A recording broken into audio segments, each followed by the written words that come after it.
Xin chào mọi người. Thì lần trước mình có review về cái chai này rồi, hai cái chai thật giả luôn. Nhưng mà có rất là nhiều bạn inbox vào cái page của mình đó, hỏi chai của họ mua có phải là thật hay giả không. Sau khi họ xem clip trước của mình làm review thì họ vẫn không phân biệt được. Thì mình cũng đã xem qua cái chai của họ gửi để phân biệt cho mình đó. Thì thật sự là khi gửi qua với mình cũng rất soi rất là kỹ mới có thể phân biệt được cái chai của họ là thật hay giả. Thật sự chính là mình là người bán nước hoa, mình không phân biệt được. Nhưng sau khi mình xem sơ qua rồi á, thì mình nhận ra cũng có một số điểm mà các bạn phải nhìn kỹ mới thấy được để phân biệt được chai thật hay chai giả. Thì mình làm clip này để các bạn có thể khi mà mua một chai nước hoa, khi mua một chai Coco Medimosel này á, thì làm sao để nhận diện được thật hay giả nha. Đây là hai chai thật và giả nha. Đây là cái chai mới tinh bên mình luôn. Mình cũng bóc ra để mình xem thử cái so sánh thật là kỹ với cái chai giả này nó khác nhau chỗ nào.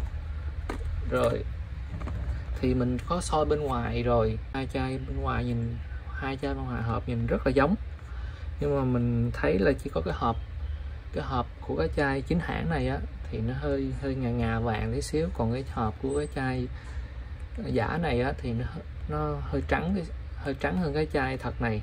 Cái chai này là mình cố tình mua một cái chai 800.000, họ bên chỗ người bán họ nói là một cái chai chính hãng nhưng mà bán với giảm giá trên livestream gì đó, thì mình cũng mua thử và nó thật sự là giống luôn nha các bạn. Đây, chỉ có cái màu hộp nó hơi hộp giấy nó hơi khác tí xíu thôi, còn mọi cấu tạo rồi mình thấy rất là giống luôn nè. Đây. Rồi mình sẽ mở cái chai bên trong ra cho các bạn xem nó giống đến cỡ nào nha.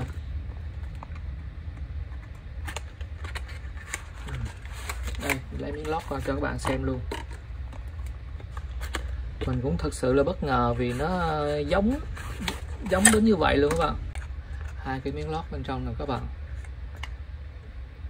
Khi các bạn cầm á, thì nó vẫn cảm thấy là có sự khác nhau tí xíu, vì cái miếng lót của cái chai chính hãng nó luôn là nó sẽ nó mỏng và nó rất là chắc chắn, còn chai giả thì nó sẽ hơi dày hơn tí xíu. Nhưng mà cái chai này mình cảm thấy nó cũng rất là chắc chắn nha các bạn.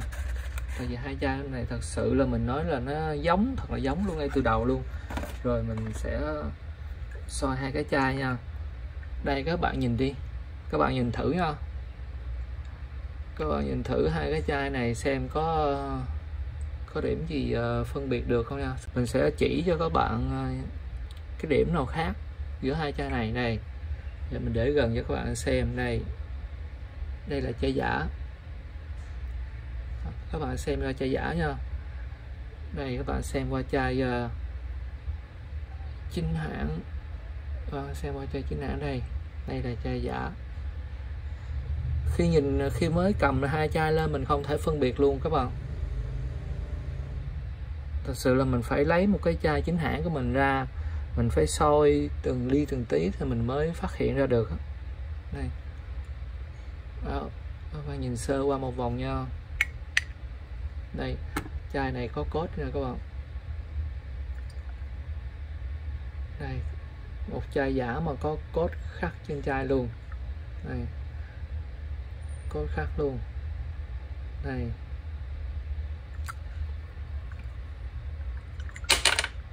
đó, có một điểm mà mình thấy cái chai giả là cái nắp nó rất là lỏng.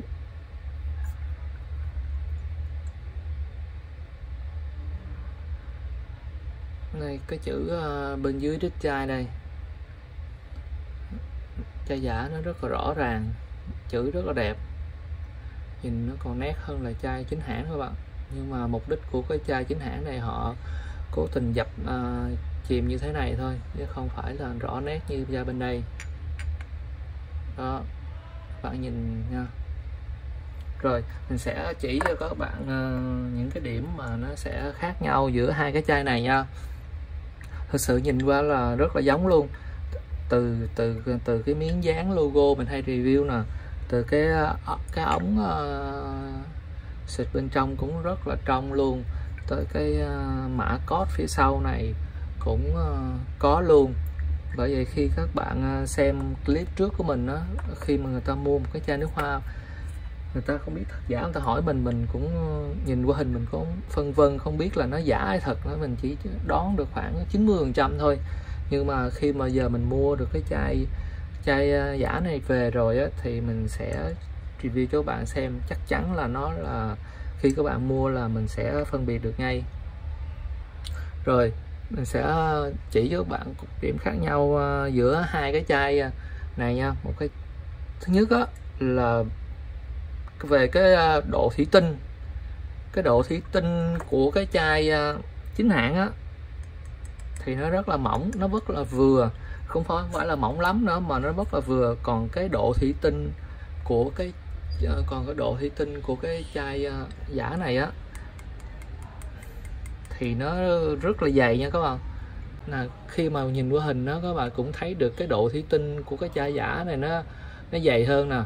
Các bạn không có được cái chai chính hãng, nhưng các bạn có thể xem qua clip của mình để tham khảo nha. Đây, thấy độ thủy tinh của đây là chai giả nè, cái độ thủy tinh nó rất là dày luôn đó.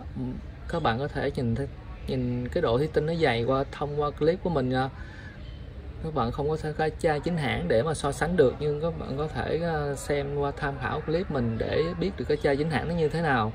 Đây, cái độ thủy tinh của cái chai chính hãng đây rất là vừa, không dày mà cũng không mỏng. Còn cái chai đây, độ thủy tinh của cái chai giả này rất là dày, các bạn cầm lên là cảm nhận nó rất là dày liền. Rồi đây, đó là điểm thứ nhất về cái chai thủy tinh dày. Rồi cái thứ hai là cái chai nước hoa thì thường cái nắp á, nó có một cái điểm ngấn. Cái nắp điểm chai nước hoa thường có điểm ngấn, các bạn cứ giật ra nè, thấy không? Đây, nó có một tiếng cạch là có điểm ngấn để nó giữ cái chai nước hoa, cái nắp của chai nước hoa này nó chắc hơn. Thì còn cái chai nước hoa giả thì thường nó một rất là chặt, hai là nó rất là lỏng. Đây, như cái chai này chẳng hạn, nó rất là lỏng, nó không có một cái ngấn nào hết. Đây, đó là điểm thứ hai. Rồi đây cái vòi xịt của hai chai này, các bạn nhìn đi, cái vòi xịt của cái chai chính hãng nè, nhìn nó rất là đẹp và tinh tế. Còn cái vòi xịt của cái chai giả này, đây bạn cứ nhìn qua hai chai nha. Biết là các bạn mua, các bạn không có một chai chính hãng để các bạn tham khảo, các bạn có thể tham khảo vào clip của mình. Đây mình sẽ review từng chi tiết cho các bạn xem. Đây là điểm thứ ba. Rồi điểm thứ tư nữa là cái điểm mà ở bên dưới cái chai này nè, cái chữ cái chai chính hãng nó dập á, thì là nó dập chìm cửa này thôi, còn nó không có trắng sáng như là chai bên đây được. Này đó, cái chữ của chai chính hãng như thế này. Rồi một điểm nữa là cái mã code. Cái code phía sau, code 4 số này nè, cái code 4 số này, đây cũng là một cái code mà chai giả mà nó cũng có khắc trên chai nha các bạn. Điểm là điểm khắc, nhưng mà mình để ý á, cái chai giả thì cái điểm cái 4 số khắc này nó khắc rất là sâu, nó khắc rất là sâu xuống chai. Đây, nhìn cái điểm khắc rất là rõ đây. Rồi các bạn nhìn qua cái chai, cái code 4 số của cái chai chính hãng nè, có thể này nó khắc bằng laser các bạn.